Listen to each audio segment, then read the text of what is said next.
Okay, yeah. What's coming up for you? Fire. Lots of fire. Oh, that's what you said. You've been feeling really, really fiery lately. I've been really fiery, but I feel like, genetically I'm part Viking. My mom's a Viking. My dad's like Wait, Japanese. Jake legit comes from Viking blood. He has features, like some weird thing in his hand that comes from Vikings. Like, He looks like a Viking.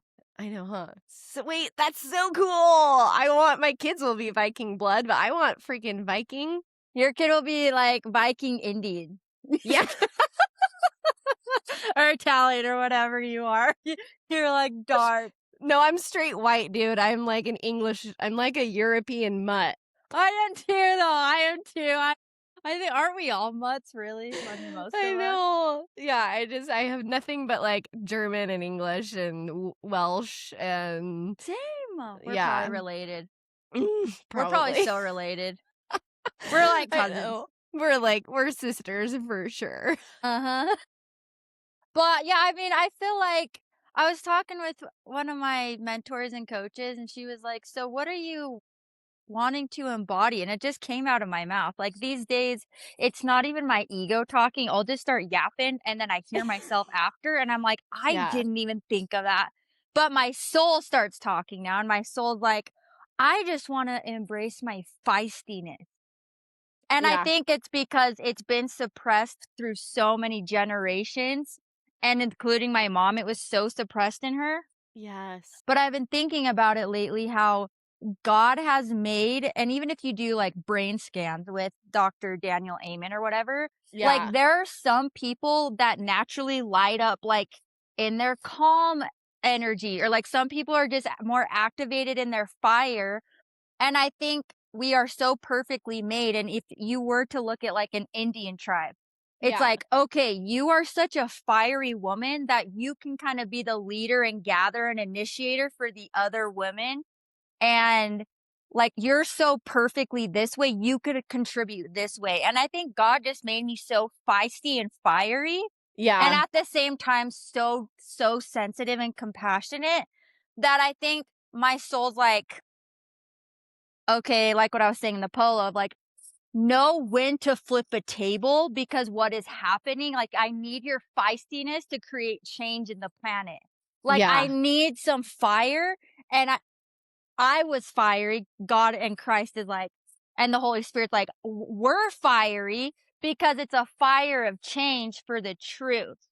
So, Yes. so my human parts of me are like, okay, like, is this okay? And maybe my witch wound of I will get burned at the stake. People will come at me with their forks and knives, but God's like, no, like, I need you to be this way because this is your essence. This is your nature. This is who I am. Thus, this is who you are. So like, don't hold back on me. Wow. And I'm like, okay, like, yes, like my inner 6-year-old and my 60-year-old is like, and my inner competitor and my inner fire's just like, woo! And have you been Yeah. watching Spencer Pratt? Dude, Can yes. we talk about Spencer? Let's talk about Spencer Pratt. He's Okay. killing it. He's killing it right now. I know. I'm like, okay, so I saw a clip on TikTok because I've been TikToking lately. There's some good stuff on there. And he was doing a interview with daddy, the daddy chick. Oh, call her daddy? Call her daddy. Yeah, Alex. Yeah. And she was like, so they're doing an interview, and she was like, so how does it feel to know that you will never be just as relevant as you once were? And he goes like this. Oh, yeah. And then he gets up and he walks out of the interview, and they're like, is he really leaving? It's like he moved. Yes. He's like, he doesn't even deal with any disrespect. Yeah. And then they're doing other interviews, and they're like, so what politician do you look up to? And he's like, Jesus Christ. And the guy's like, okay, yeah, but like what politician these days do you look up to? He's like, none of them. I don't want to be a politician. I work Right. for God. I want to Oh, create change. So like yes, dude. Spencer Pratt and even Donald Trump are embodied inner fire beings that like, I'm just being authentic, and like they are working for God because God isn't bypassing peace and love woo woo. It's like the embodiment of authenticity. And when you do have the Holy Spirit and you know, you're working for God for a bigger purpose and you don't care to like start some fire. And Yeah. everyone needs us to. Like, we Yeah. have to give permission to our community, to our friend groups, to our family, because the ones who actually are wanting to do it, that's why they're on the planet, is because we need fire. Because Yeah. fire is renewal and fire is change and fire wakes people up. Fire's like, Yes. whoa, there's a fire. It's like, yeah, I'm going to flip some table and I'm going to create fire, because the way you're thinking and the way you're being is why the planet's so fucked up. Yeah. It's Yeah. why America's not great anymore. So Absolutely. people And like you, people like me, where it's like we had to go through hell and depression and anxiety, it's because our soul doesn't resonate with all the BS. That's why Spencer Pratt just wants to be with the hummingbirds. And then he was on an interview with Joe Rogan and he was like, yeah, it's like, I didn't ask to be a politician. I was just selling my crystals, which by the way, they all burned in my house. So that doesn't work. Like the crystals don't actually protect you. It was so funny. And I was no just way. being with hummingbirds, which by the way, hummingbirds represent Jesus Christ because they can go this way, this way, this way, this way, this way, this way, and only God and the Holy Spirit can move multidimensionally. But Whoa. negative energies and like devils, they can only move this way. Like, Oh my right? gosh. They're Yeah. very limited, but the even in shamanism or Native American, the hummingbird represents the heart because it's so multidimensional and it's the Holy Spirit. So I like Spencer Pratt. I like the movers and shakers. Like I'm just all about stepping into leadership and helping others do the same, because it's like that's literally why you and I are on the planet right now. Yeah. Because we are in the most massive, glorious, expansive, game-changing time ever.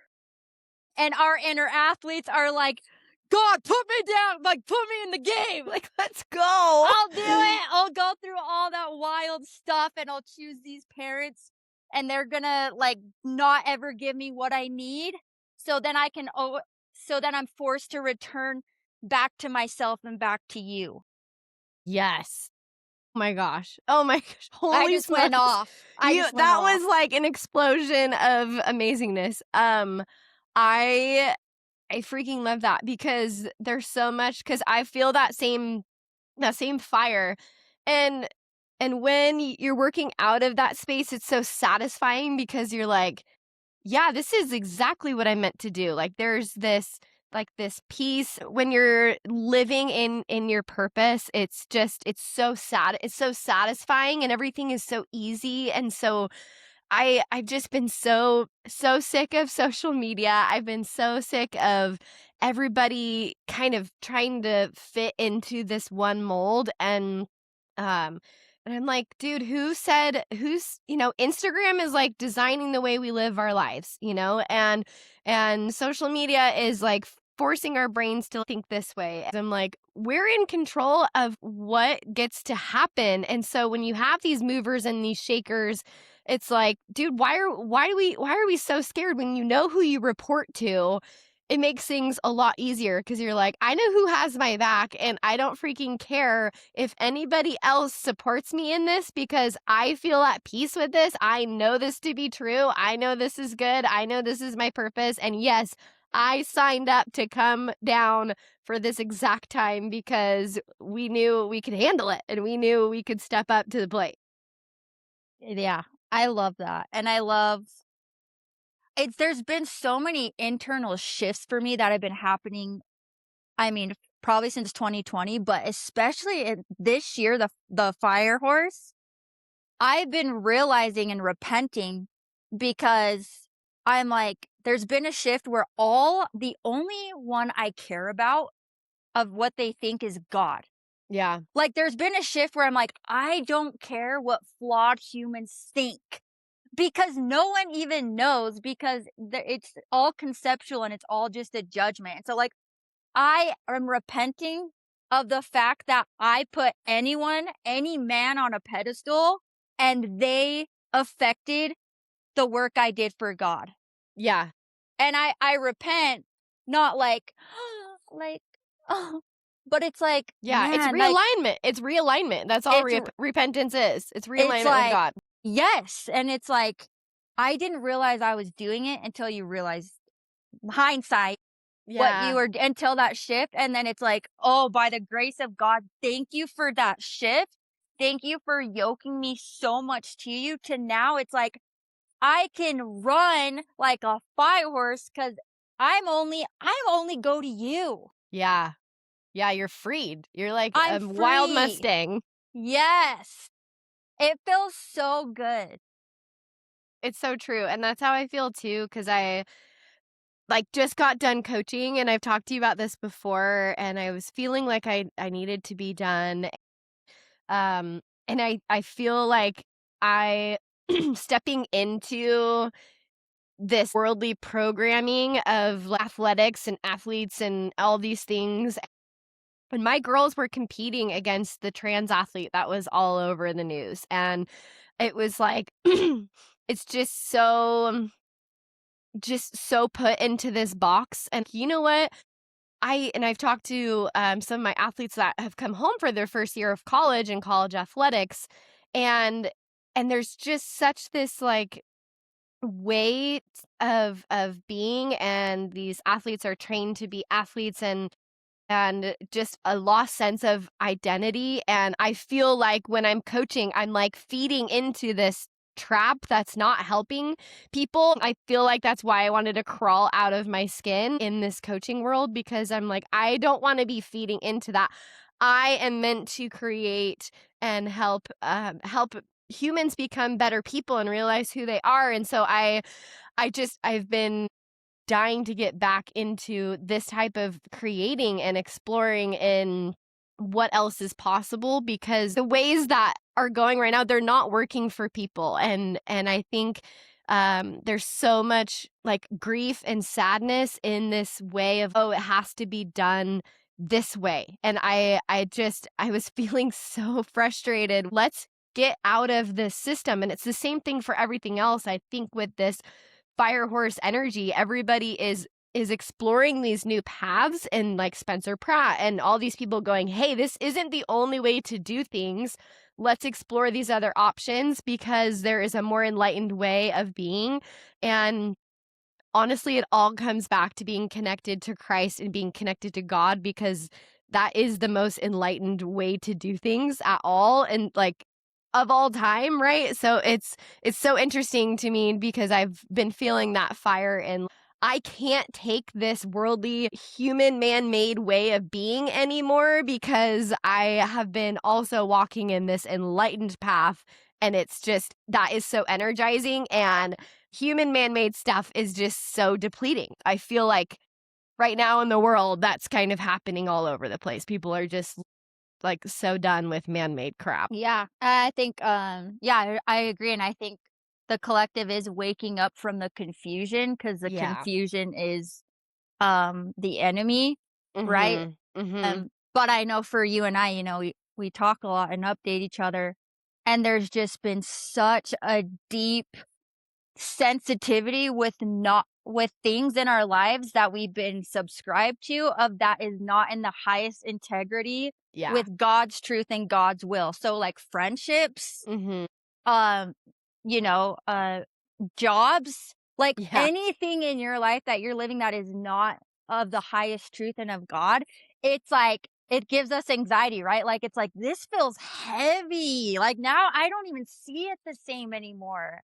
Yeah. So we're all waking up and praise God because then it creates more simplicity, efficiency, potency, passion, love, desire, change.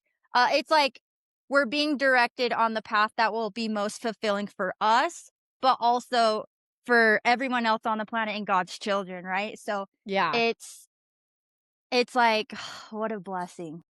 Yeah. Yeah, totally. I agree, and it's such a cool thing to just kinda have this perspective, and this kind of segues into what I poloed you earlier about just I'm so tired of people fighting over, like, "This church does this and this church does that," and we're missing the point. It's not about the church thing. It's it's about Jesus Christ, and it's promoting those principles and things that lead to happiness. And so I'm so frustrated. I'm like, I don't want to have this platform and be like trying to defend all these little dumb things that the Mormon church does or that this church does or whatever. Like I feel like God told me like they're all missing the point. Like, yes, I like when people, defend, truth and whatever, but you're missing the mark. The mark is Jesus Christ. We need to focus on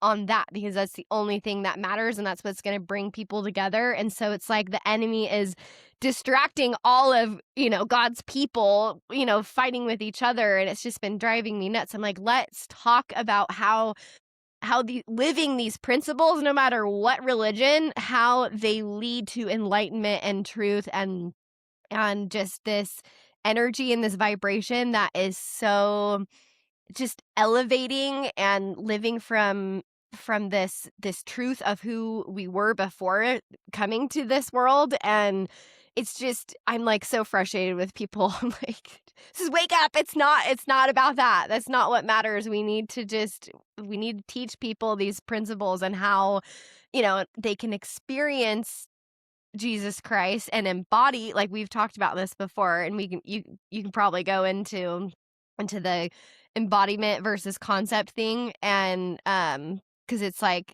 yes, everyone's talking conceptually about how, like, what needs to happen, but are we actually embodying it?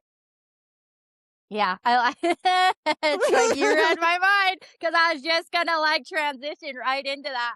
I was Yes. watching this clip and it was like Dolly Parton, like what's your spiritual religious beliefs? And she's like, I'm embodied in it. I'm embodied in it. I don't talk about it because Yeah. I'm being it.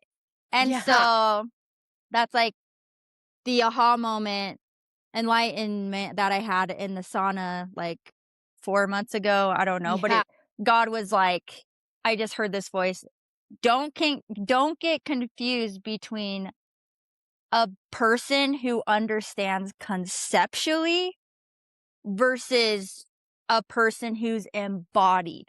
Mhm. Because concept lives in the mind. You can study the textbook and have the information, but it doesn't do jack unless it's embodied, which Right. means faith without works is dead.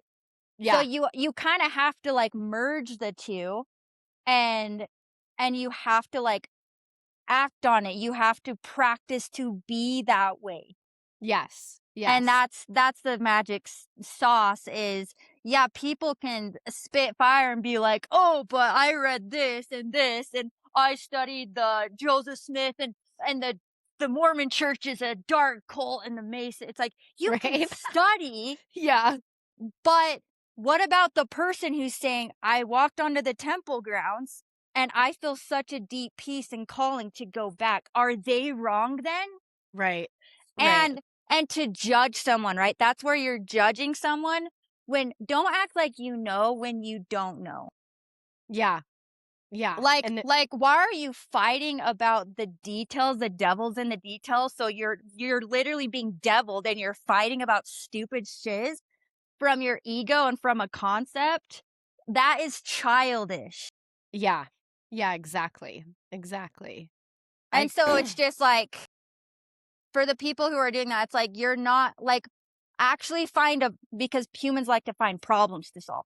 yeah. Solve a bigger problem other than just stupid quarrels because you're just yapping. It's just annoying.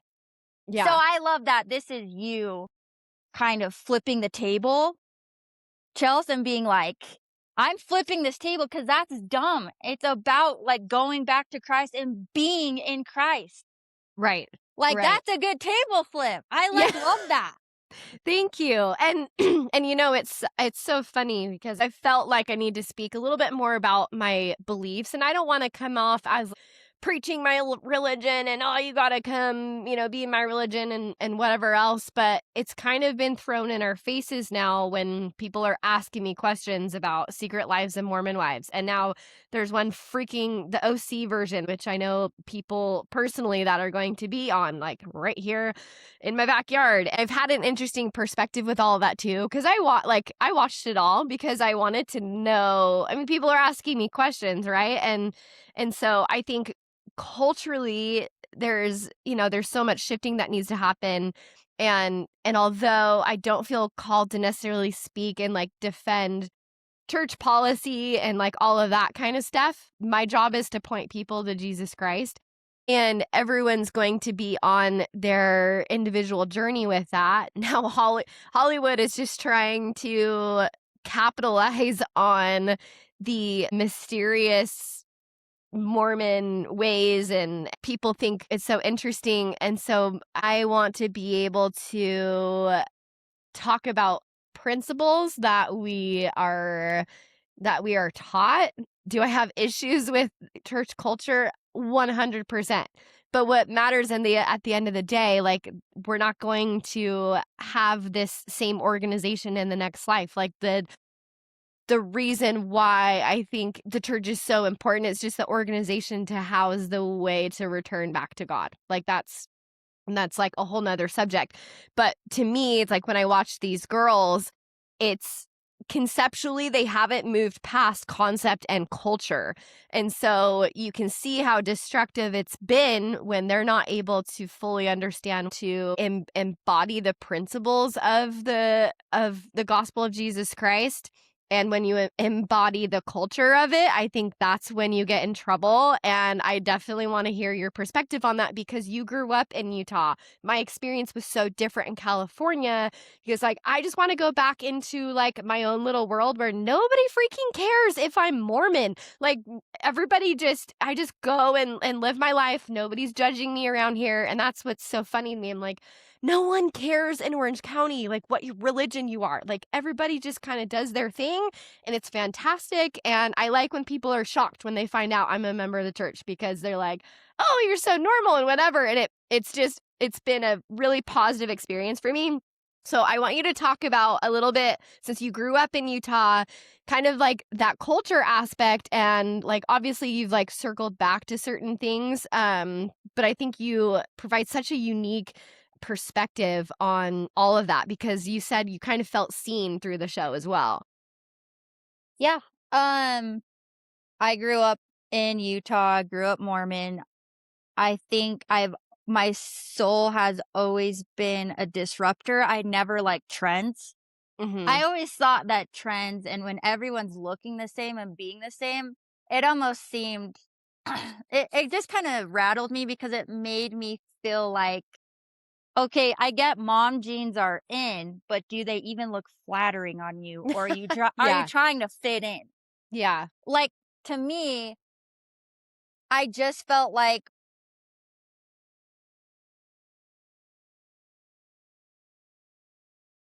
the culture made me feel judged. I remember being in the culture, and when I was Mormon, I would judge my friends that weren't.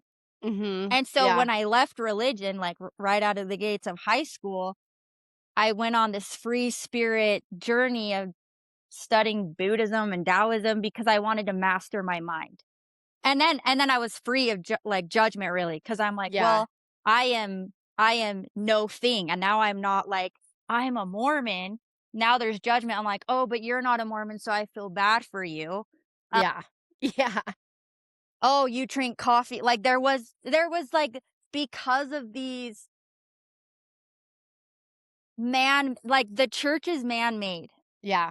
The doctrine and the way and the walking with Christ is a living, breathing truth that is so high and potent and light that they're two different things. So I was experiencing the lower human egoic part of religion. Yeah. And that's why I was like, like, no, like it didn't make sense to me of there's so much soda and there's so Right. much poor diet, but then I'm going to holistic health school and coffee actually is way healthier in ways. Right. So I was always a rebellion toward it, and I think, like, for me, there's a lot of extreme opinions on the Mormon wives because everyone's at a different point within the religion. Everyone thinks Right. differently. And in ways, one Mormon is going to be so different than the others and the others. Like you have to talk to each person to Yeah. really discover who they are and what type of Mormon they are because it's just not clean cut.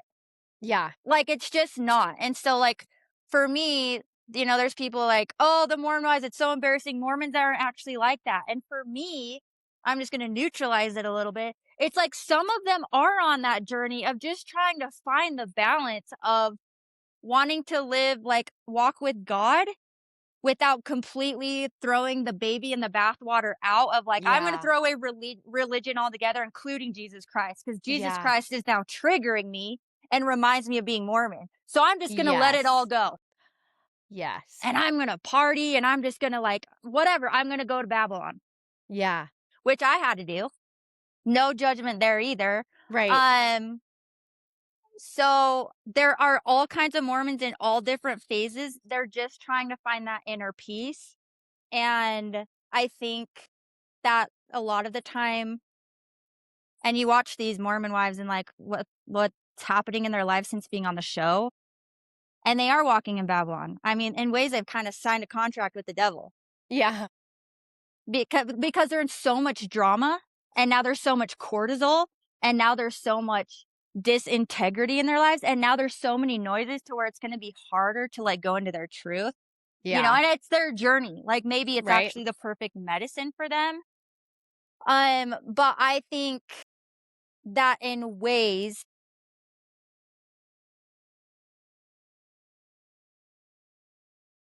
the show's a double-edged sword.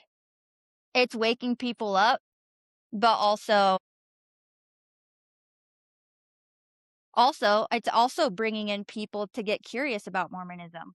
And Agreed. I know Taylor Frankie Paul was like, I'm just going to be a Christian, and she's still clinging to Christ. Good for Yes. you. Yes. Good I for see you. that. Yeah. Yes. But she is working for God because she's drawing in a lot of people to Christ. Whatever that looks like. Whether they're Mormons, whether they're just Christians, whether they're just people that love Taylor Frankie Paul and who she is, and then they want to dress like her and be like her and study the scriptures with her because she's posting it. So it's how Yeah. you look at it. And for me, I always think even even within a devil or a darkness, there's always a golden light. And so I don't know if that answered your question, but I will say growing up Mormon and going through Babylon and my whole journey, I'm 34 now. I've come back, and Chelsea, you have been my my AA sponsor. You've been my sponsor because I've been scared about well, I haven't been I've been a little scared because I'm Yeah. coming back to these core, I studied the New Age for I'm a studier, me and Chelsea. You and I want to like study the depths of things. Like you can't just tell me what to do. It's like why? Like Yeah. energetically, spiritually, emotionally, mentally, like why? And so I'm coming back to these principles and they really are the covenants and the doctrine and the highest truth of Christ. And I'm talking to Chelsea, she's like, dang, like you're coming to that knowing by walking in Babylon and by figuring it out through your own trials and through your own like consciousness. Yeah. And, so that's where I'm like, I'm super grateful that, your journey has been so different where you've stuck with it because you knew it was good for you, probably because you're in California and you've seen the other side.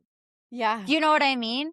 But like for me, it's just been very different. Everyone's journey is so perfect, but that's where you've really been helping me and you've studied your stuff. And it's like we're coming to the same truths. And these truths are living, breathing things that do not change. Things in the church might change because the church is man made and consciousness is changing. Okay. So the Yeah. church is different, but there's a higher level of like core universal God truths that I'm coming to. And Chelsea's like there and she's like taking my hand. She's like, this is in the Mormon religion. And I'm like, I know.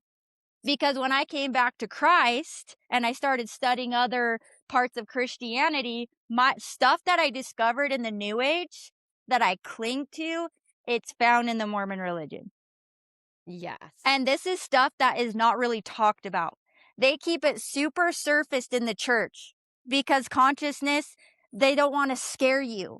But the Uh-huh. truth should always kind of scare you because it's fucking true. Yeah. Yeah. Oh And my and the love gosh. when people have near death experiences and they're like, I saw Christ, I felt the love of God. It was so overwhelming. That's what it is. It's very intense, but it's so peaceful. But it's Yeah. kind of intimidating.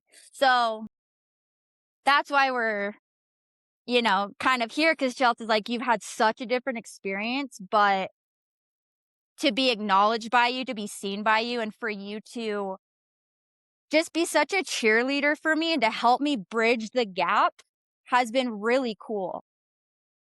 It's been such an honor because I feel like you understand, and I've told you this before, I'm like, you understand and have this level of spirituality that goes deeper than half the people in the church, in the church, right? And it's kind of this, I think a lot of people are just kind of asleep. They're they're going through the routine. And I think that was like, yes, I did see the other side of it. And I think my life was so good because of the principles that I guess my parents taught. Nothing was ever shoved down my throat. And I never felt the need to like change anything until I had some like hardship, and I really had to figure out for myself like, okay, what is this, what is all of this? And then I was just kind of shoved, through depression and through all of these things. It was maybe like that was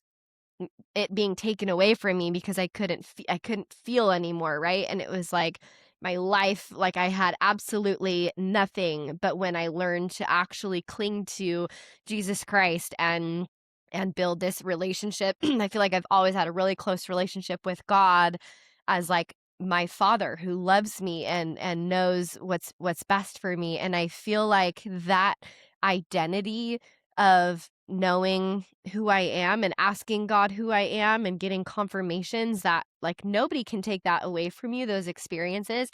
Um, and so I feel like you were able to have those same experiences, even though you weren't like in the church per se. You built this relationship with God and this connection. And I feel, it's like everything always comes full circle. And so for me, what's important is building that relationship with God. And one thing that's been hitting me so hard recently is that it's not like all of this churchy stuff is almost like repulsive. Like it's not about, going to church on Sunday. I just saw a clip of someone today being like, "Oh, I left the church, and the reason why so many people are leaving is because they asked their people to speak every week." And I've been to other churches and I like pastors that, just get up there and teach and whatever else. And I'm like, dude, like even that he's like missing the point because he's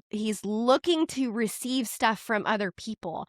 And I thought about it and I'm like, I go to church not to be taught by other people, because I learned a long time ago that like, I probably would have left a long time ago if I was, like, just so dependent on receiving my spirituality from sister so and so that spoke and, this crazy guy that gets up and bears his testimony. And it's just like, yeah, like, that's not going to make any sense.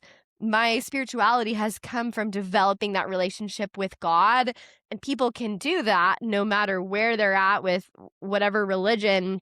But you have to build that relationship to fulfill you, because if you're counting on getting it from other people and other things, you're just going to be this little nomad, like going everywhere to try and get that. You're like looking this way instead of looking up to receive that, that feeling of fulfillment. And so identity is, it's all about remembering who we were before we came here, and then Um, and then taking on the identity of Jesus Christ to be fully enlightened and everything else. So when you do embody that, it's like this, it is the peace and the happiness, and that's what original happiness is coming from. It's like in my darkest days, when, I realized my parents aren't perfect. They don't have all the answers. Dating wasn't bringing me any happiness. I was like the lowest low, and I'm like, God, like, please show me, please help me. And it was through acknowledging the little things, the little good things around me. And that's where Smile evolved. And it was just like little thing upon little thing that where you have to be broken down to a certain point in order to ascend to a certain point. And so with that, like, Christ descended below everything and anyone's problems and sins and all of that, just so that we could ascend to where he's at, and be able to return to, like, God's presence. And people talk about, like, I don't know, I've just been, like, seeing, like, different things on social media lately, and, like, everybody kind of picks pieces of the Mormon doctrine apart, and they kind of freak out about certain things. But to me, everything comes down to life, like life or death. And so it's like light or darkness. And so, like, to be fully, I think heaven is going to be tears of light. Like, how much light and life can you live to represent and embody? And I think living with God, the state of heaven, is going to be this amount of light that we're willing to live by and receive, and this, like, enlightenment, because Christ did that perfectly. If we follow his patterns of enlightenment and life, and he is the life and light and all of those things, that, like, that is what we're striving for. And so if if our heart is fixed on anything else, we're always going to fall short. But that's why, we have his grace and everything else. But it's my testimony, call it, my belief, is so simple, that we lived with God. This pattern, we lived with God before this life. We made the choice to come down here to receive a body, to receive this moral experience. We chose Jesus Christ. Then all we have to do is just remember, we're here to have this experience. Hey, we're not good enough to make it back to God on our own. So that is the whole reason why, through the fall, Adam and Eve, all that stuff, and then Christ is this saving person to be able to help us ascend back to God. And it's just this one eternal round. It's this one cycle. So we're just here in this little blip to learn these experiences, to become exalted and fully enlightened. And so I think there is this new age element to it. We believe in a divine feminine. We believe in all of these things that match. And I've had the experience of kind of quietly sitting here, like, yes, I'm a Mormon, but I like I read about things in New Age, and I explore, like, different pieces of truth, and I love having you as that friend, because we've been able to kind of piece these things together and go, holy smokes, this makes everything so much better. And I know I'm, like, all over the place, but it's just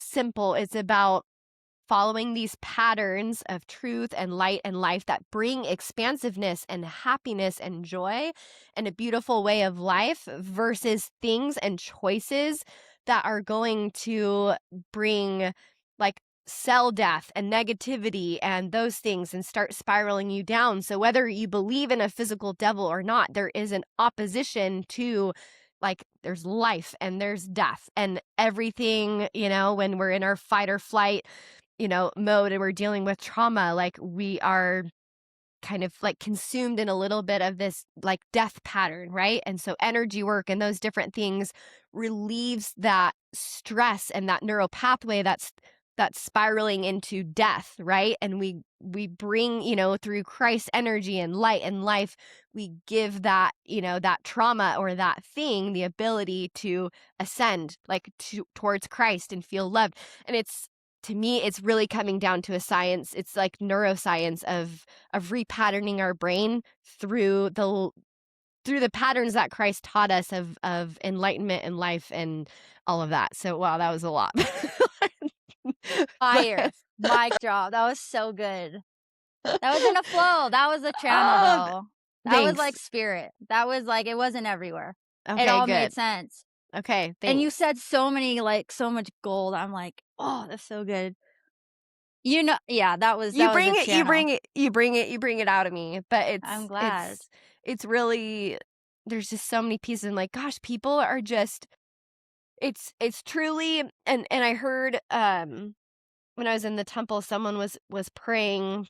There's these like really cool prayers that happen in the temple, and you can like write people's names down for the temple prayer roll and stuff, and they say these beautiful prayers, and they were just talking about how it was just this word, this misunderstanding. It was like, please bless those who have misunderstood like the teachings of Jesus Christ, and all of these people I feel like who are lost, kind of going back to the show. Like it really just comes down to a misunderstanding, and I feel like you and I in our conversations, like it's so fun because we're evolving to understanding more and more about like the truth of things, and it's so like I just can't get enough of it, and so I think a lot of people just misunderstand little pieces of it. And other things I've learned is that there's so many imperfections and political things in the Bible itself, that they were taking parts and of things away from the Bible, and so it was all political. And so the culture of the church like has been this controlling type of way. And I feel like Christ would think it's just such an abomination that people are so worked up with these little things. And yeah, like I don't even know how to put it into words, but there's so much more that Christ has to offer than just religion. Yeah, I got really emotional when you said, pray for those who are misunderstanding. Like, that hits Yeah. me really deep Yeah, it hit. because that's most people. Yes. Yes. And that's why it hit me so hard too. It was like boom, like whoa, like that's really all it is. If people were to truly understand and like think how Christ feels, like I mean Christ was definitely like misunderstood and stuff, but how much compassion he has on those who aren't maybe fully understanding everything and are a little bit lost. And so there's room for everybody to come back to Christ, and it's so um yeah, it's just so special. And I really, for me, it's not about like religion. Like everybody's gonna have their time to come back. And yes, when I first met you and we started having conversations, I was like, oh my gosh, she would love the temple. And I've always like told you that and different things, but it's like it's not my place to like tell you what you need to do and those different things. And people are going to find their own way. And honestly, I hang out with probably more people that aren't members of the church than are. Like I just it doesn't matter. It doesn't matter. You find people who uplift you and support you, and um it's about embodiment. That's all it comes down to, is just being a good person, and everything's going to work out in the end. But yeah. Wait, can I just wanna snap at that 'cause like, I really want everyone at the end of the day in this whole podcast, what you just said is what it comes down to, is embodiment. And Yeah. even if you don't even know Christ, but you are embodied in Christ, you have Jesus Christ. It's like, "Oh, don't you feel bad for the," and maybe you could correct me in this, but don't you feel bad for the people who would never figure out about Christianity? It's like, they have found Christ within. They Yeah. have literally embodied their heart and their Christ, and they might not know about this man who is symbolically outside of them, that is, my name's Jesus Christ, but through life and through the sun and the stars and going through hardships and people dying and relationships ending and illness, that's how you find and awaken the Christ within, the kingdom Yeah. within. And so that's where, like, you said so many things. You were like, and the fall of Adam and Eve, and it's just the school of life and the hero's journey, right? Yep. Like, Yep. for me, you and I, our journeys are very similar in that like we grew up Mormon, but like we went through hell at dating.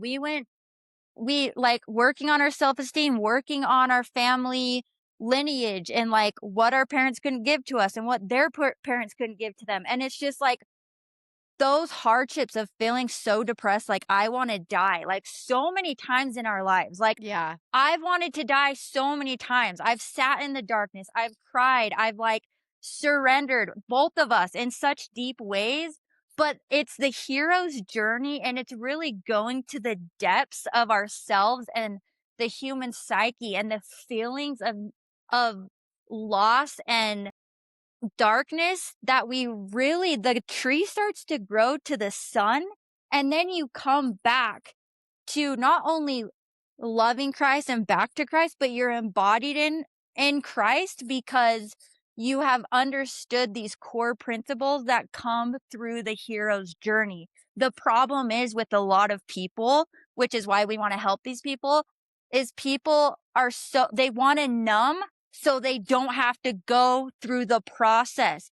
But it's like Yeah. you get to go through the process. It's such an honor. The school of life is the greatest school. It's the Harvard of school in the whole universe, like Yeah. galaxies. Yeah. Like it's a big deal that you're even here. So I always want to tell people, if you're going through a divorce, breakups, cancer, anything that's going to take you to feel, you're going through an initiation to find the kingdom within, to find Christ within, only to remember it's been with you the whole time. You just didn't know because you were so numb and trying to avoid the inevitable until God in life is like, I got to take you here. And I promise, hindsight, you'll be grateful. Yeah. Yeah. It's so true. And that reminds me, um, we had this speaker come speak to the women in our congregation, our ward, for Relief Society activity, and he's a psychiatrist. And he broke down the way he talks with his patients via the hero's journey.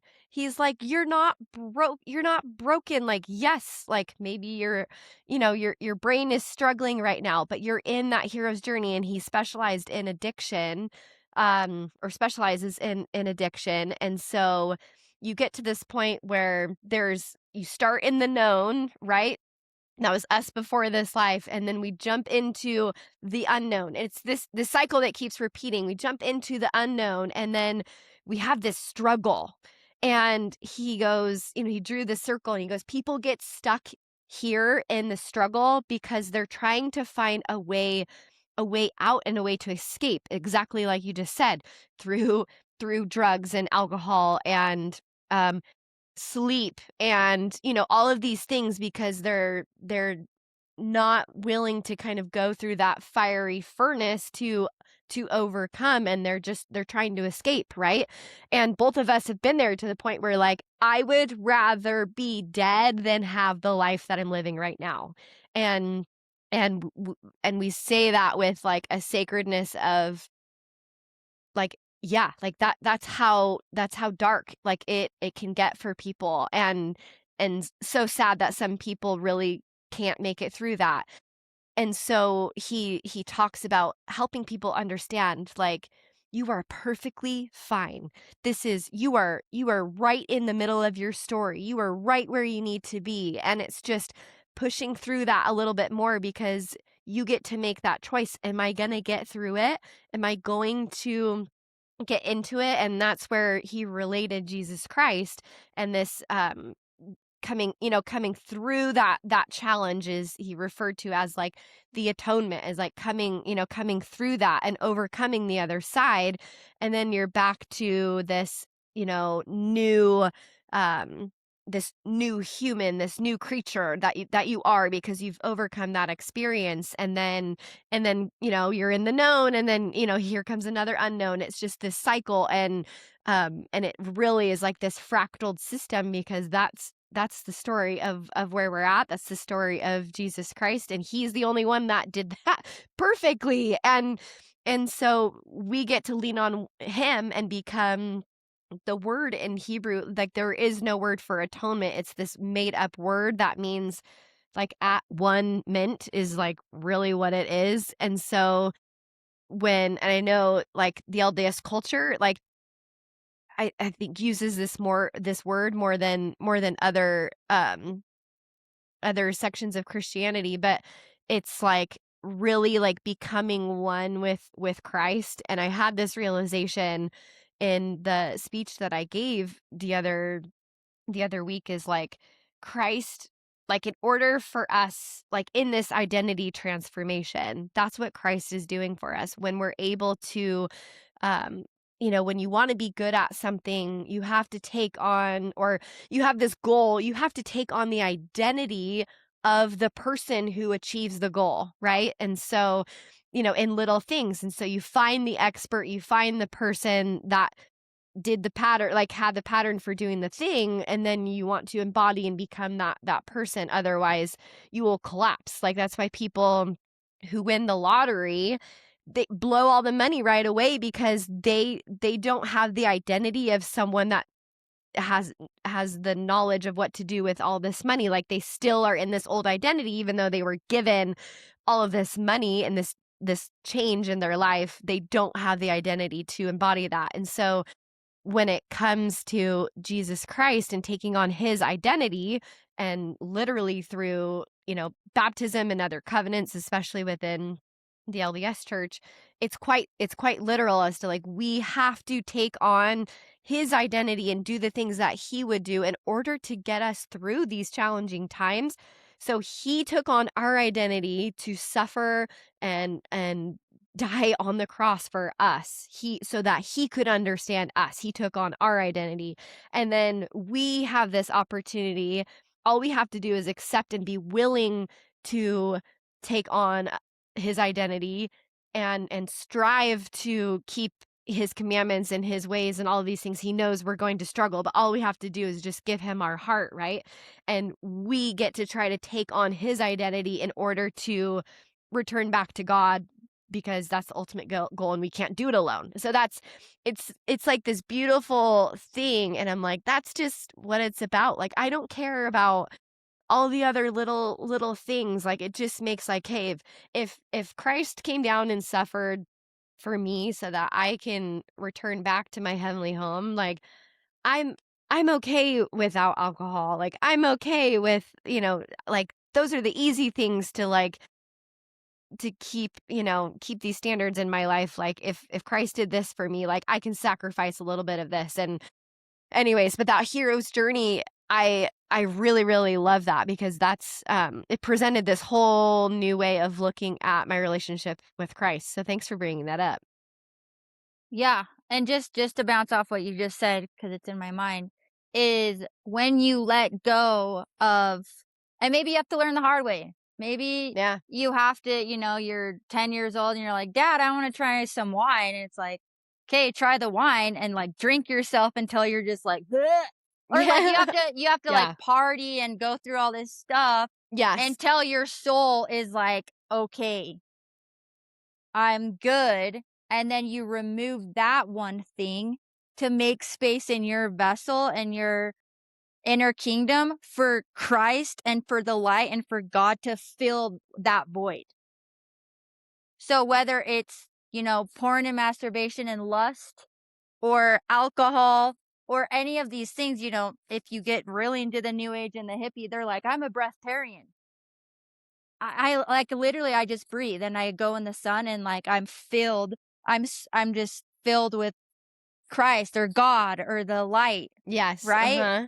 So it's just being willing to be led by such a high vibration that will help you get to the high vibration. Yes. So everything else is just a bonus.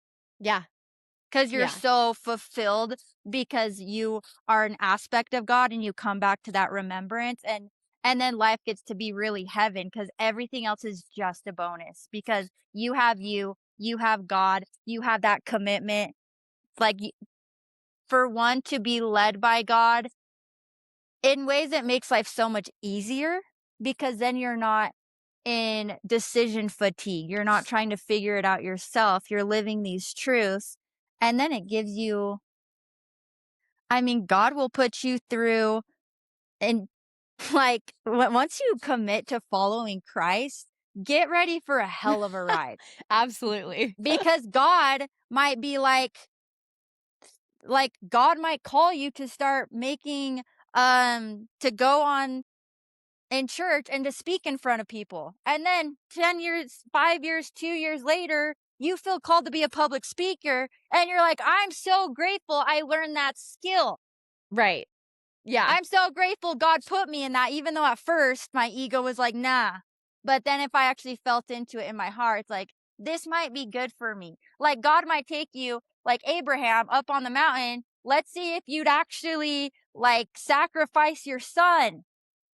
Okay, yeah, you're good. You were gonna do it. You were gonna do it. If Yeah. you're willing to do anything for me, I will give you much because you stepped out of the way and you let me in. Yeah. Yeah. That's it. That's it. There's the same patterns that we see everywhere, and that's what's so cool is I feel like I finally learned about these divine patterns that God works through, and then it just makes everything else make so much sense. And that's like through this lens of pieces of truth that I've found in especially in the Church of Jesus Christ. It's like, yeah, that makes sense, and that makes this makes sense, and it just kind of sheds light on all of these other little pieces that me and you have been able to cut like, pull those things together and go, "Yeah, there is a place for this." Like, yeah, piece of this concept is true. It fits right here because we have the full light shining down on the puzzle, and we're able to kind of, like, put it together in ways that other people might not have been able to, and so yeah, so it's such a cool place to be, I think, in our minds, and I think, I'm forever grateful for those hard times because now living from a place of gratitude where everything else is that bonus, right? Like we've built that connection with God. We've built that trust with him that he can rely on us. And then everything else in our lives is just that added bonus. I think it's a beautiful way to put it. But you have to kind of get broken down to that level first. Otherwise you're not going to have that peace of mind and that joy and happiness that, everybody kind of like conceptually talks about in church. And I think being broken down is actually God bringing you back to your curious childlike spirit. Because Yeah, I was just thinking about what you were saying of like, and you and I have kind of brought the pieces together, and I just picture like a little kid having a curious mind and an open mind to even be open to bringing the pieces together. exactly. And it's like, Yeah, Joseph Smith, Ram Dass, Wayne Dyer, all these spiritual greats, they all say you need to stay childlike. And yeah, so I think like going through the hero's journey and actually surrendering, it breaks down the ego so much to where you do become so innocent and like a dove and childlike, but you also become very wise and discerning. So that's like why it's such a blessing to go through the hero's journey because it really does give you these characteristics of God.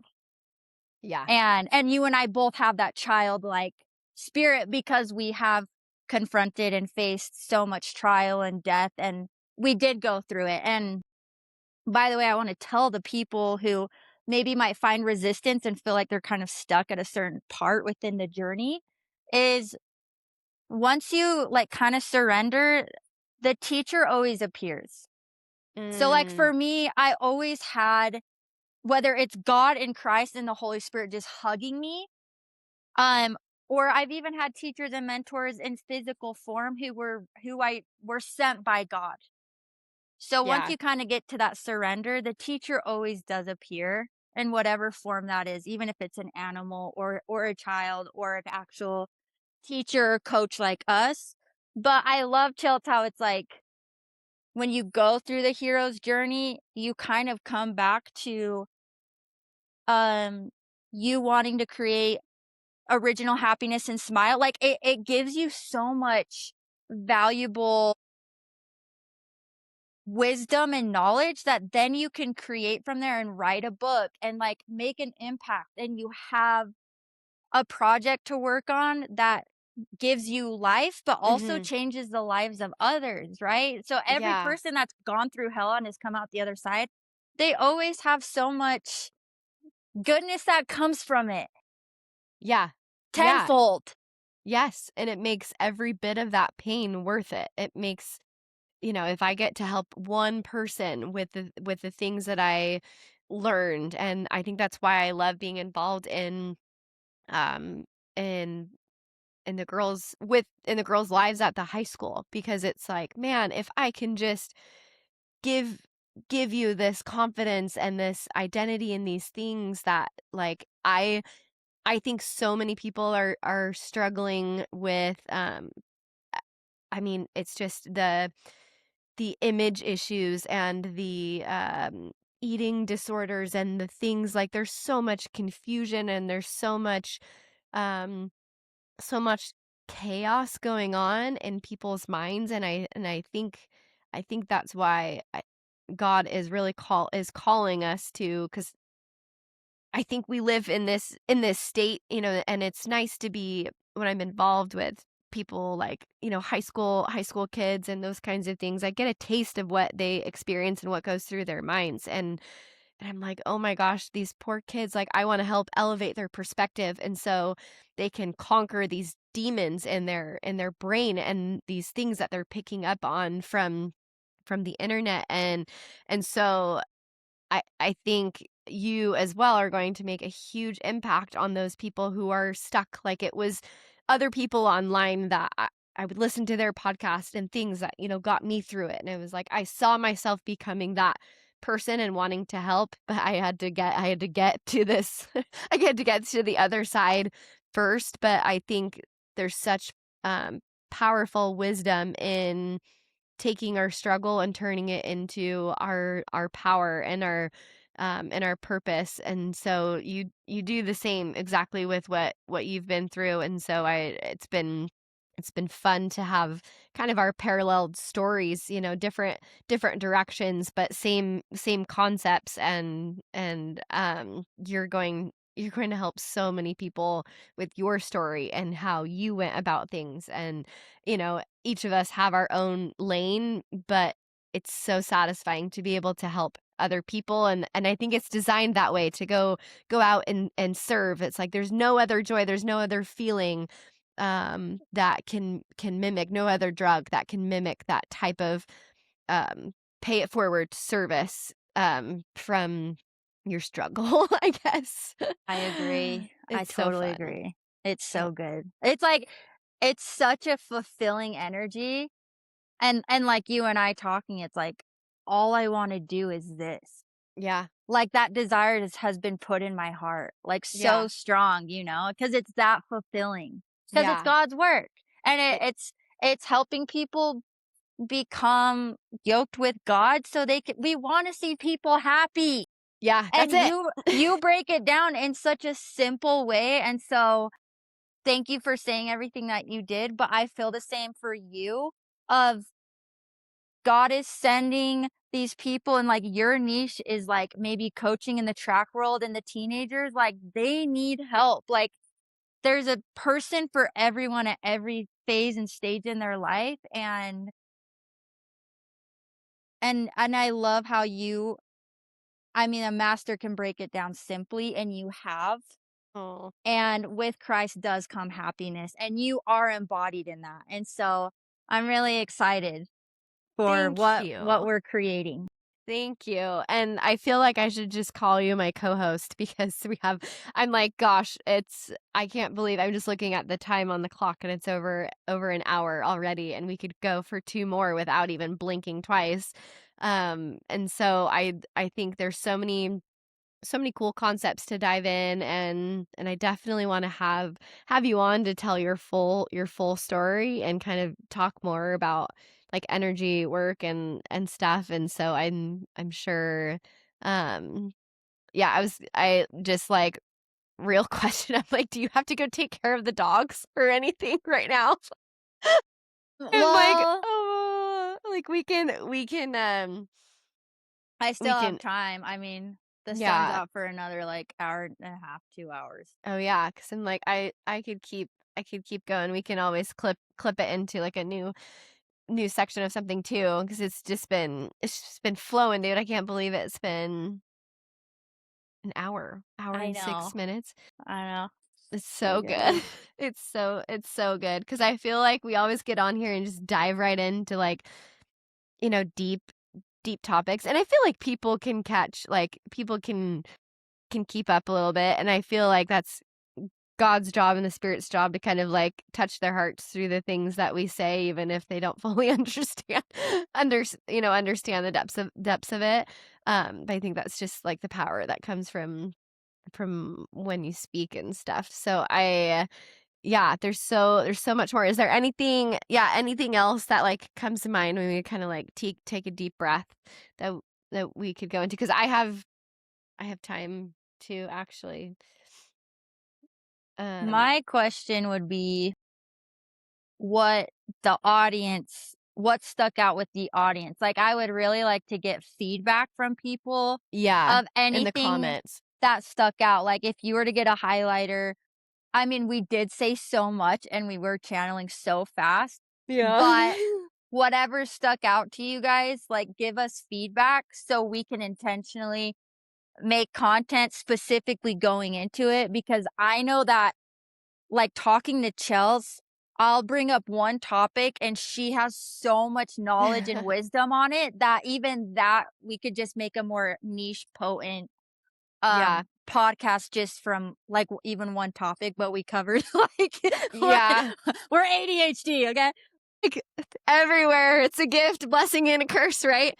But I think that's a good thing. Like, let us know, because I really want this to be a space where freaking religion doesn't matter. Like, I want to talk about beautiful things, and I want to learn from other people, and I want to learn from other things. Like, yes, like I am a member of the Church of Jesus Christ of Latter-day Saints, and you know what? That's where I've found my place. But I don't associate. Like, I'm like, I hate being associated with Mormons and whatever else. I want this to be a free space, because it gets so touchy, and it's like I hate when people, when they find out I am like Mormon or whatever, they look at me differently because they start stereotyping, and I'm like, you didn't treat me like this before you found out the label that of what religion I am. And I want to get away from that, because one, that's not what Christ does, and that's not what he's about.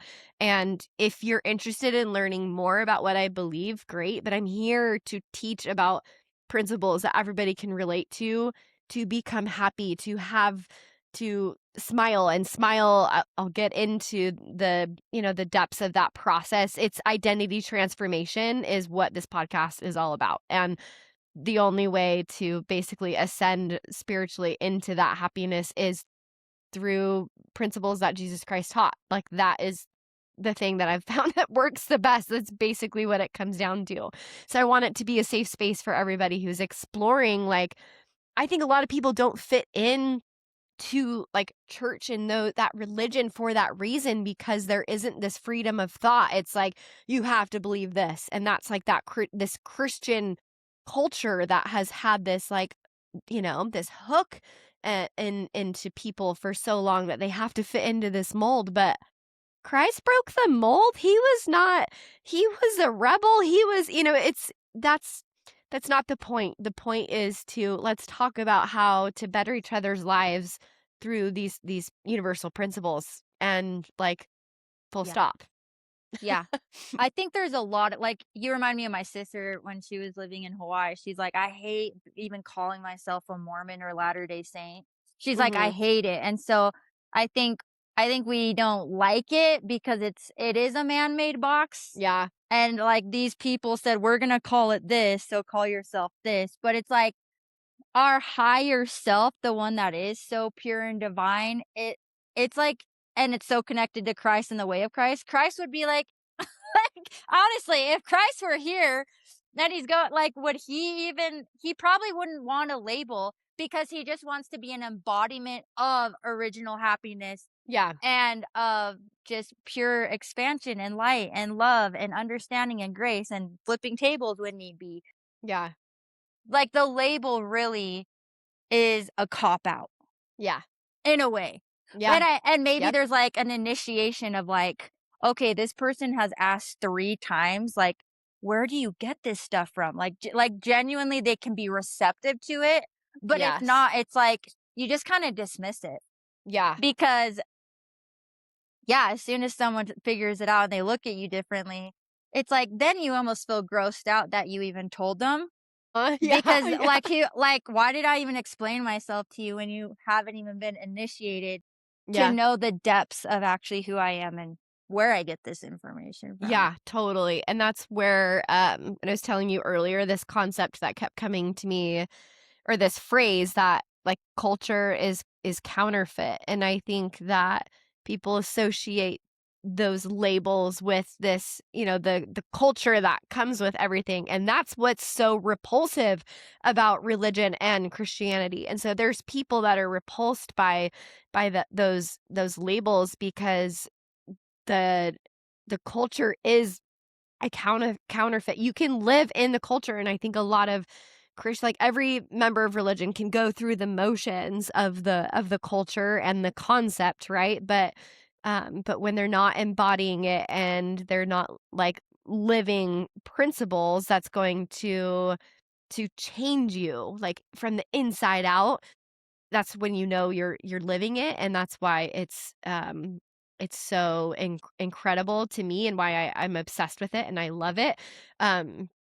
But it's this counterfeit, and I think that's where like the enemy can get us stuck in like, oh, like now they changed, like we can show our shoulders, and oh, but I can't, I was taught this way, and it's like, it's all these different things, and it's like my beliefs and my faith isn't rooted in whether or not I can show my shoulders. So I'm cool, like whatever. Like these things are going to keep changing within the culture. And so I think when people are hooked into the culture and have a testimony of like, I heard someone say, they're like, I've never heard it was this, he was um a general authority in the church, and he's not anymore just because they had released him from that position. But he did this whole series, and I loved that he said, I've never heard a little primary girl like get up to bear her testimony on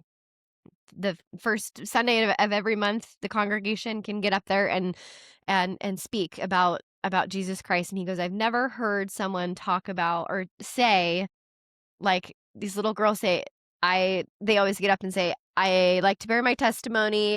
I know the church is true. And he goes, I've never heard them say, I know Jesus Christ is my savior. I know that Jesus Christ lives. And so it's like you can have this fixation in on the church aspect of it, and that's how I was until I went to the temple and understood a little bit deeper meaning of what the organization of the church is there to actually do and foster and help you understand a little bit more than that. Like there's more depth and ancient history inside like the temple and what that's all about. And so I'm like, heck yeah. Like no, it's not about the church, and that's the cultural aspect that I really want to separate, and that's the thing that we have the power to change. We can shift that culture, and we can be inclusive and say, you can show up to church drunk. I don't care. You're trying to better yourself. Why?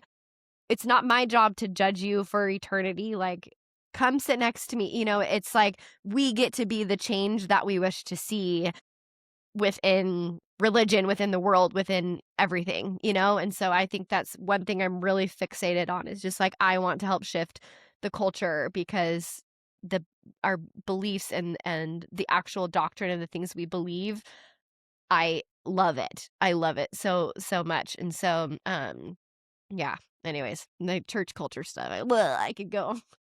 I love I could it. go on forever.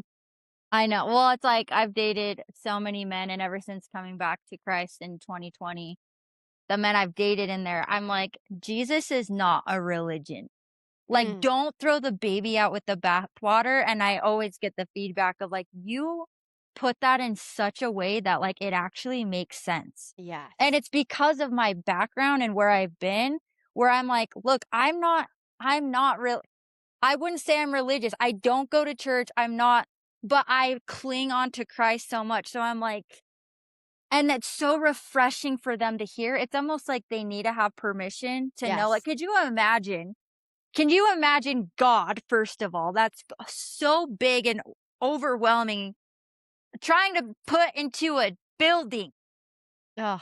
Yeah. Like, but the building Yeah. serves a purpose. Right. So it's like, no, you don't need to like hate it. I mean, you can hate it, but just don't hate where you came from Yeah. Yeah, and who you exactly. are. Mhm. There's a difference. So Yeah. Yeah. It's, humans, we just screw everything up. that- that's why in the temple, that prayer of like their misunderstanding, like that Yes. hit me so deep, Mm. Chels, because I'm like, Right? that like it makes me want to cry because like I want them to open their eye Yes. and Yes. to seek like God put in the new code so I understand. Yeah. Like remove the veil perfectly for me. Like I don't want to be confused anymore. And even just that desire knowing it'll be done fast. God is working so fast these days right now. Yeah. Yeah, he totally is. And I feel like that's the perspective that you and I can bring to help bridge the gap of that misunderstanding and go, "You know what? 100% you were hurt by this person," or it's like if it weren't for like I've been offended so many times, and if it were up to just the people, I would have been gone a long dang time ago because there's so many experiences of leaders, like, not believing things that I say in interviews or whatever, and it's just, like, people judging and people, like, doing this, and, just, like it's like we're not paid to do anything, and just with recent experiences of, like, I get to teach the kids music at church, and, like, that's a new thing, and I'm not an expert at it, and it's like I just there's all these, like, humbling experiences, but if it were up to just the people, and I think that's why people want to step out, is because of maybe their experiences of being offended, or, like, just really wanting to step out of that, like, that culture and that circle, and so I think, it is fun to be in a place where I am not, like, I'm a minority rather than a majority, because I have an opportunity to just kind of be myself, but I just really, yeah, this misunderstanding concept, I love that it hit you because it's just stuck with me ever since, and that was months ago that, when I went to the temple, I'm like, everyone's going to have a chance to fully understand and fully accept Jesus. Like, I really, really, truly believe that, and so maybe we're the little worker bees that are going to help people bridge that gap because of our perspective and say, "Hey, no, I still wanna be your friend. I still want to I still wanna hang out with you. I'm not gonna judge you because of this," but, anyways, it's all about living, preaching the gospel versus just living and embodying that light, and people will be gravitated toward it. I'm like, I don't need to be on social media. We just need to just live our lives, and that's the best thing that we can do, is show people the way instead of tell people the way. Do you know what I just thought of? I was just thinking we've been talking about podcasting together and I met you at like 7 years ago. Yeah. And like it's always at the divine time. Cause now we've actually like aligned up. But like you had to watch me. Yes. God bless you. God bless you and your Oh patience. my You had to gosh. like go with me on my journey of like coming to a place where like it actually is an aligned collaboration. Cause we could always talk about like new agey stuff, but like elephant in the room, Huh? Yeah. Jesus Christ. You know what I mean? Yeah, you're So right, you're I right. just wanna I just Mm. wanna say your patience and your stableness and rock solidness and you being so genuine and patient and kind and loving to me and other friends in your life that are on their journey.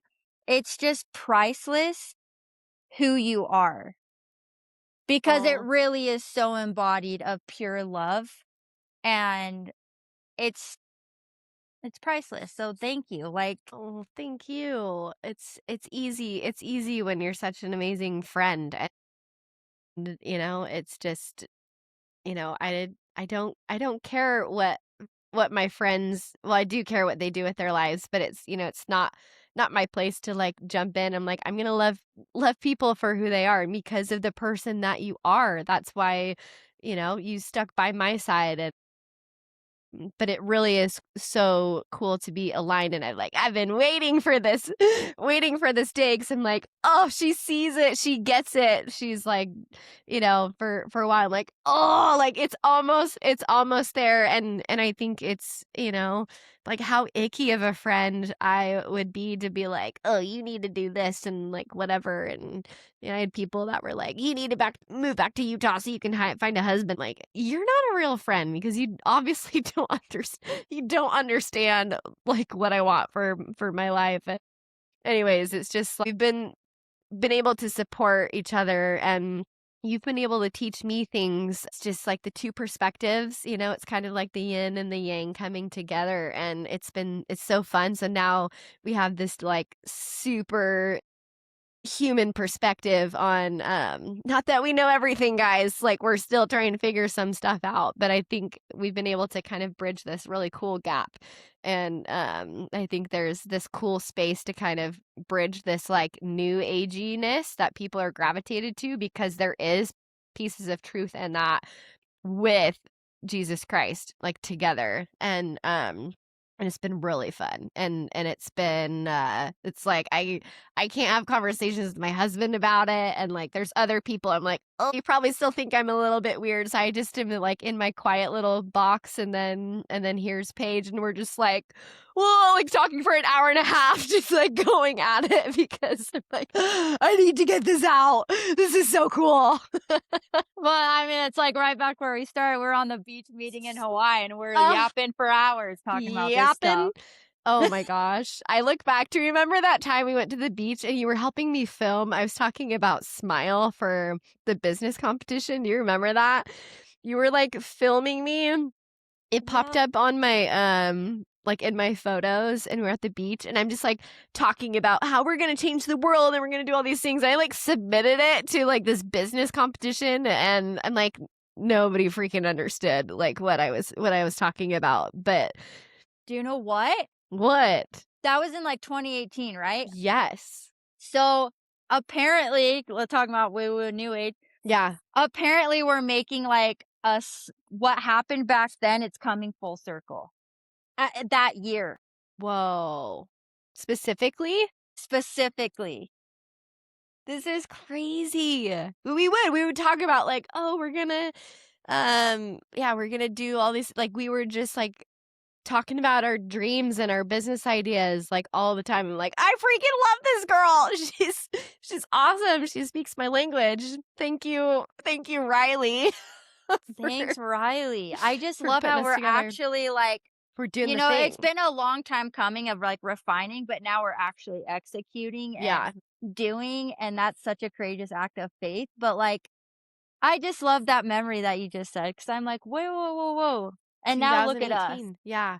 No, that's totally it. And I think we're better positioned in our lives. Like, we had the ideas and the concepts and stuff, but Now we're now, embodied. yeah, exactly. Exactly. Yeah. And we're in a position, because I feel like forever I couldn't get Smile off the ground because it just wasn't time. And now I feel like so stable, and I have a clear vision on what it is. And even just within the last month, it's identity transformation. Like, we are helping people transform their identity and healing old wounds, and that's like the type of energy work that you do. And I want to do an episode on energy work, because I feel like people have a huge misunderstanding on what it is. And I feel like, for me, trying to explain energy work to my husband has been really difficult because he's like, "Why are you," like, because when we were dating,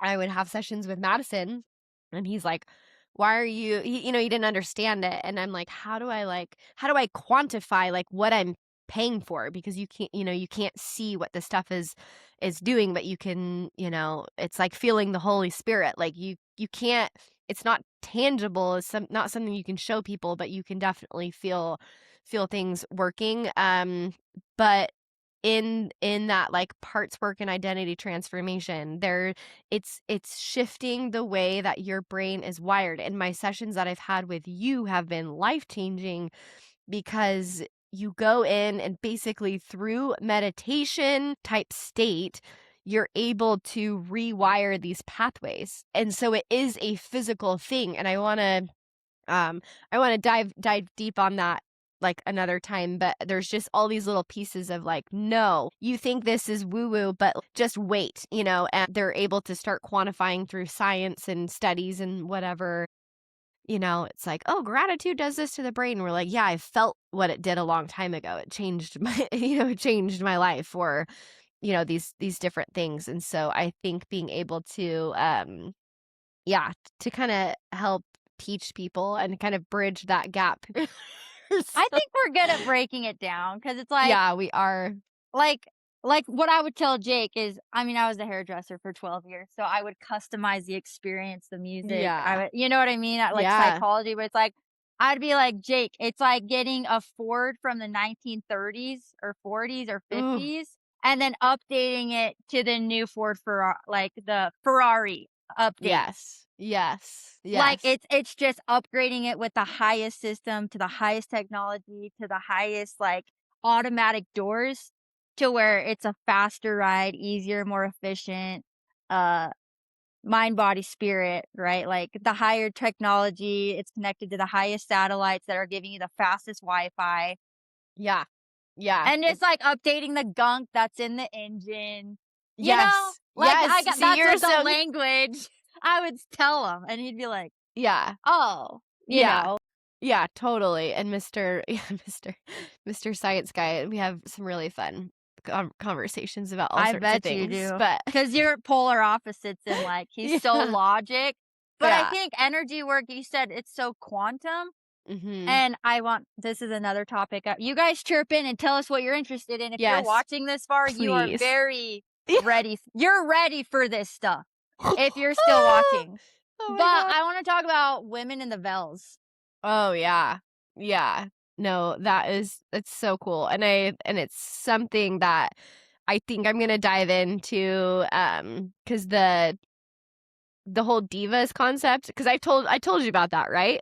I love it. So divas is what my community is called, and so the root div means, means to shine. And so a diva is like one who shines. And so there's like this concept of like when Moses went and spoke with God, he came back and his face was literally shining from being in the presence and the intelligence and the frequency of God. Like his face is shining, and like I think the other people probably couldn't stand it. Like they probably couldn't look at him because there was so much light that it was like going to freaking burn them. I mean, like I don't know. So he had to veil his face, and so then there's other concepts of that tradition, and even you look at when women are like in marriage, right? There's a veil at the marriage ceremony, and a veil is a representation of women's, I would say, closeness to God and their sacredness. And so they're veiling their face, so that they can not, essentially burn other people up with their light. I'm probably butchering this, but there's like these beautiful hidden pieces that are found like in the LDS temple, and these pieces of ancient wisdom that and wisdom is a whole nother thing that represents divine femininity, but there's it's this beautiful concept of like we are veiling our faces out of like a sacredness for women specifically because we have this like closest to God. And so yeah, there's so many of these little details that for me as I'm learning or connecting kind of like the divine feminine and masculine, like yeah, it's totally taught in our doctrine. Like we teach that, and it's this new age stuff that makes so much sense, and it's these patterns of life and creation. um, and so we have a heavenly mother, and I'm learning as to how she was taken out of the Bible, and there was this family of God in the first temple age, I think before King Solomon, and they took the family of God, they destroyed the family of God that was in the temple ceremony, and they moved some things around because they wanted people to believe in one God, and they didn't like that there was a woman involved, and so it's really, really sad. I got to send you this podcast on. I just started to re-listen to it, but it's like there's this sacredness around it, but there's these little pieces, and you just feel in your heart, you're like, whoa, I feel that, like that is true, and it's just these little bits and pieces, and although it's not being displayed and talked about all over the church. It's just kind of like people are starting to like, okay, I dug into the ancient Hebrew of the meaning of this, and this is what this means. And when they veiled their faces, like I was talking to my grandma about it actually, and she spent so much time in the temple. Um and because she was there on Mother's Day when I spoke and kind of talked about this divas concept. And she was saying like, I remember we had a meeting with the temple, presidency, or her husband, my grandpa was the temple president. And so they spent a lot of time like doing so much work inside the temple and helping operate the temple. And even they didn't know some of these things. The prophet at the time, they had a meeting with them, and someone asked like, why is it that women veil their faces in the temple? And he simply goes, I don't know the answer to that question.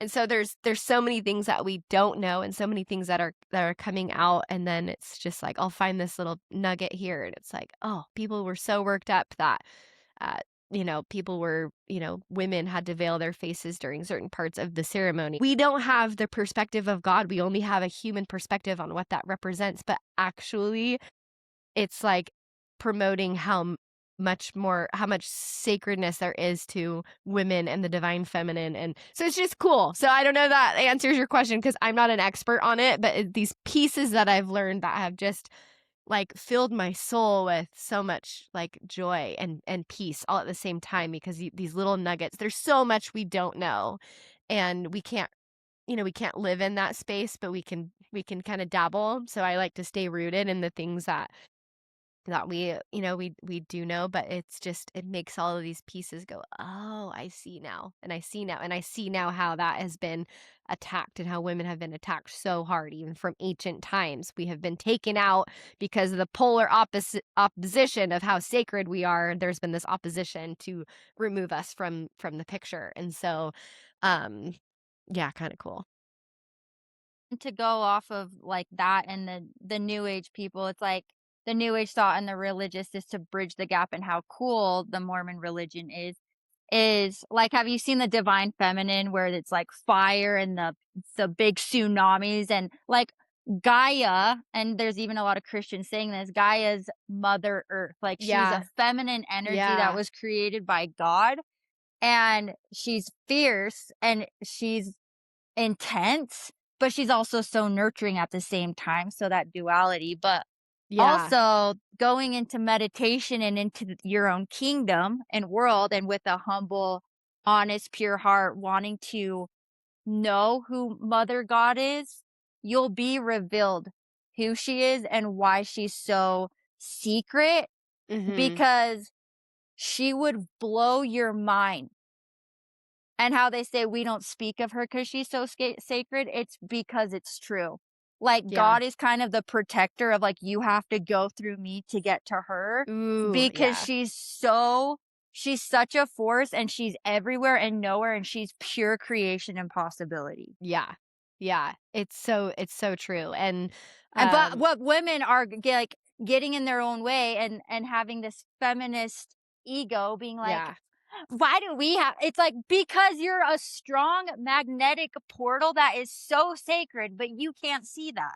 Right, exactly, and stop trying to be a man. Like, stop trying to do everything a man does because our role is so different, and there's one thing that I have learned recently too that, um, the word Elohim so Elohim is what we refer to as God, but Elohim in Hebrew is actually plural, and the breakdown of the word is actually the divine masculine and feminine together, and that is something that I'm learning more about, and it's still, like, so sacred, we don't know, like, all the things for sure, but even the breakdown of the words in the creation that Heavenly Mother and Heavenly Father, who we kind of refer to, like, that is the full experience of godhood is male and female together, and that a god can't exist without those 2 energies together, so they are like one, like Elohim, like the gods, and so she was very, very involved in the breakdown of the Hebrew. I gotta send you all these videos.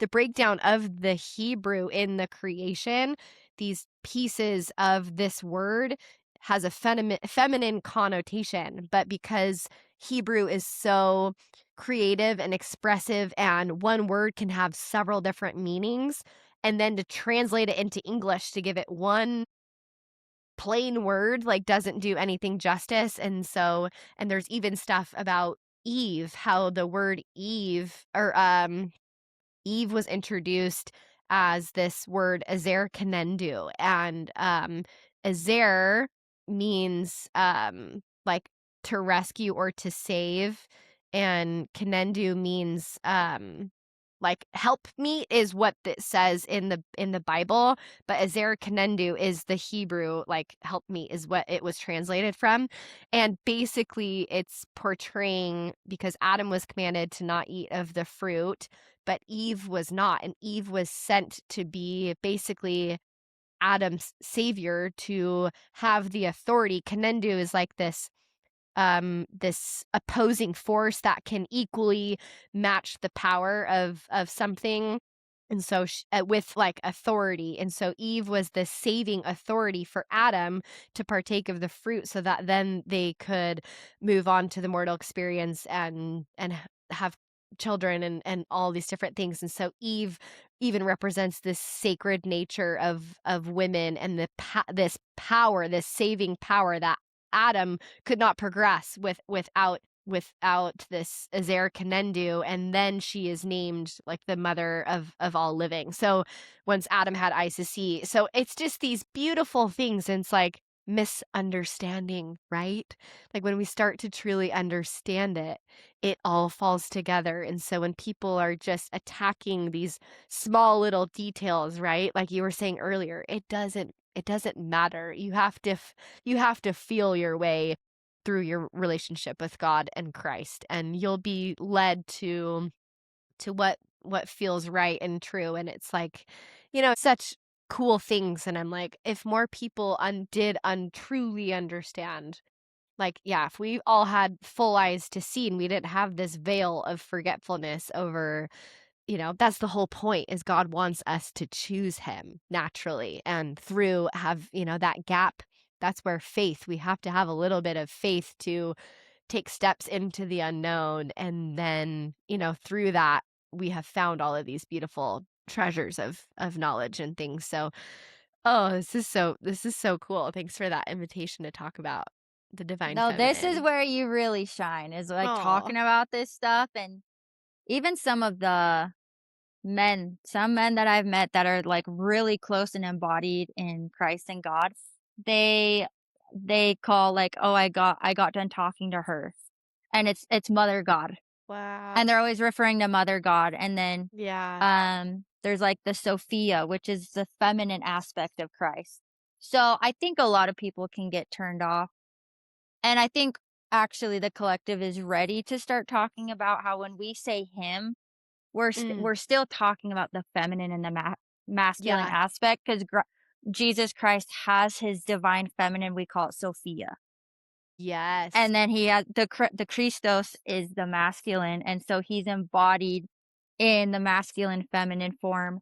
so are we. It's finding that embodiment in the masculine and feminine in us. And then there's Yes. father and mother. And so that feels really good because it's Yeah. like, oh, you'll get like, oh, the patriarchy, it's God's a him. Ugh. It's like, well, it's Yeah. it's It's way not. bigger than that. Yeah, yeah, that's where it's like Mormon wives are like, "Fight the patriarchy." I'm like, "You guys don't even understand." Like, You're just fighting, yeah. yeah, Yeah. it's so funny. But my sister-in-law she spoke the same day I did in her congregation, and she said her talk was about relating Christ to the divine feminine and Christ's role, and it's beautiful, and Christ representing, how the imagery of like as a hen gathereth her her chicks and protecting them, and there's this yeah, there's so much to women, and even little things as to women being, oh, I could talk about this for there's so many different things, but even I think I was complaining like, "Oh, like, why did God do this to us? Like, who designed, having a period? Like, that's awful." But then I was listening to this podcast, and this is what I've been filling my time with listening to, and it's just been so fun living in this my own little world of consuming this content because I'm learning so much. But um I think in Hebrew, and there's like and a lot of this is speculation, it's not truth, and that's why this is a fun space to talk about potentially what things could be true, It's like we don't know, we won't know until probably after this life. But there's like Adam and Eve both represent these there's two different goats. There's a scapegoat, and then there's like a sacrificial animal goat. And so Adam was sent into the wilderness, like, because they would write the sins of the people or whatever and tie it on the goat and send him into the wilderness. Like that's where scapegoat comes from, something like that. And then there was always the sacrificial like animal. And so Eve represents the sacrificial goat or animal, and through like mankind was able to come to earth through blood sacrifice.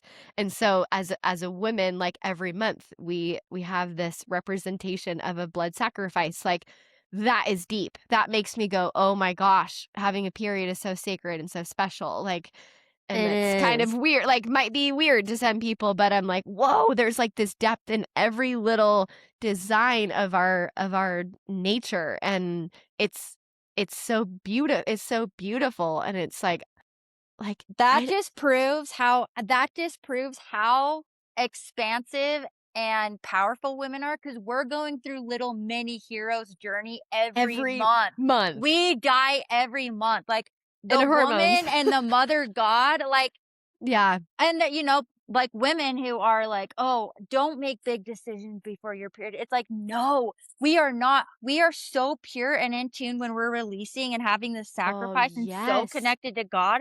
That's why, like, our ancestors and women would go in a tent, in the blood yeah, tent, the red tent, because they're being connected to God and they're releasing. So women are going through constant death and rebirth. But then you have suppression and then yes, getting the hormones, being disconnected, trying to like shun and hate the period. Well, that's probably the yeah, women who are stuck in the big hero's journey. But like if a woman's embracing it, I am about to start my period within the next like week, and I'm getting excited for what's to come up because mm-hmm. I get to let go of something to bring more of God in. My gosh, And yes. that's the cycle that we get to go through. I mean, that's a whole other topic that I get so passionate about, but I need to go walk these dogs. I know you gotta go. I might even break this up into two, part one and part two. Yeah. But yeah, we gotta like I'll do some research and write down the divine feminine. But no, that's really why I want to develop this community of divas, because it's people who shine because they have spent time with Jesus Christ. Like that is what a literal diva is one who shines.